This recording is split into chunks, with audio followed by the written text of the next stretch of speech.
Hey, what's up, gang? This is a free members only video preview. We are just about to roll over on Bitcoin. We need to watch right now, looking at the stochastic that faked a crossover right here, but now it looks like the crossover is about to come.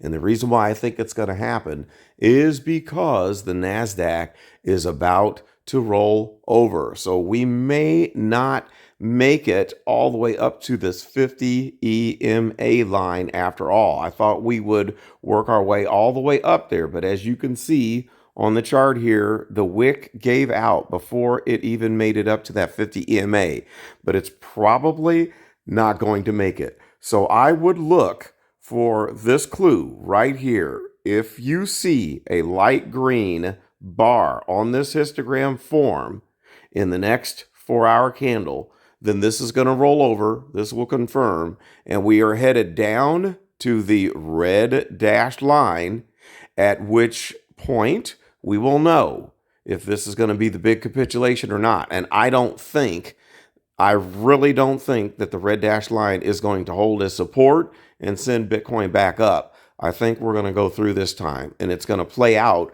the rest of the bear flag that we see so clearly on the one-day chart. So let's just pull up this one day, scrunch this down. So here we have it.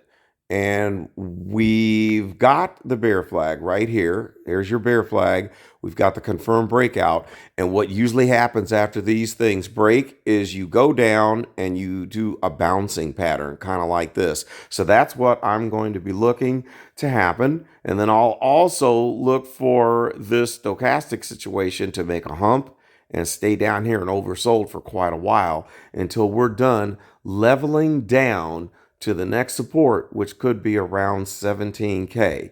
The only hope that we have is of this MACD histogram coming back to the zero line, but I'm probably going to bet you that we get another set of bars that go in the negative on the histogram, as we're in an overall downtrend when we look at the big picture on the 1 week chart. The oscillators on the MACD are headed back downstairs to touch back down on this trend line that I've drawn that you can really see when you go to the 1 week chart. So let's look at that 1 week. Whoops. Let's go back here and choose the 1 week chart.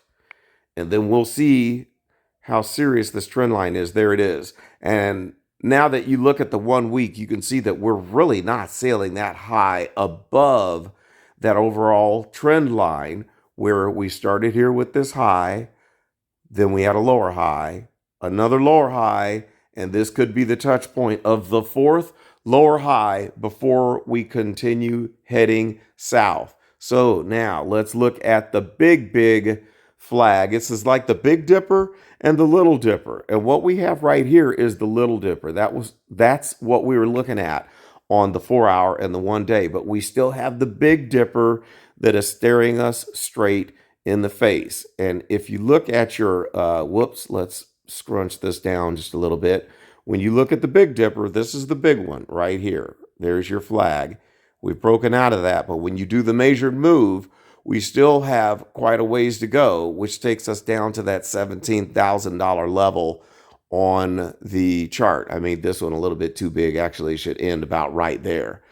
So the Big Dipper is going to dictate what could be the bottom, but then depending on the conditions of the world markets, the 17,000 dip, which would make a double bottom and match that last bottom that we had, it might not be it. We could go further down below, because overall, even though we've kept this pretty picture, if we consider the trend line on that chart that shows the plan B, where you've got the, let's see here, let's draw it in.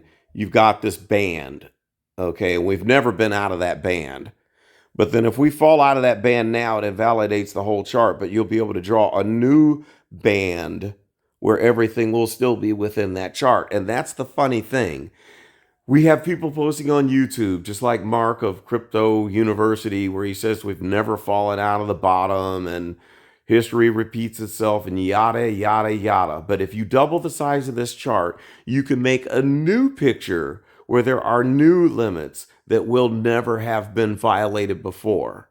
And so when you snap out of the micro and look at the macro, you can invalidate any of these charts that claim we've never run out of the parameters that the chart shows. And that's why I do not trust his prediction that 17,000 is the absolute bottom. I don't trust that. This could be the first time that we create the new bigger macro chart that shows us that what we've been looking at on the micro, which I'm calling the last 5 years the micro, is something that is not to be validated because it doesn't include the bigger picture of what could be happening. And that is why 10,000 is possible. I'm not banking on it, guaranteeing it, or saying that it will even happen, but it is possible. It is within the set of probabilities, although it is of the lowest probability. But I warn you guys, don't write that off as impossible to happen. That's all I got for this premium members only preview. We'll talk later.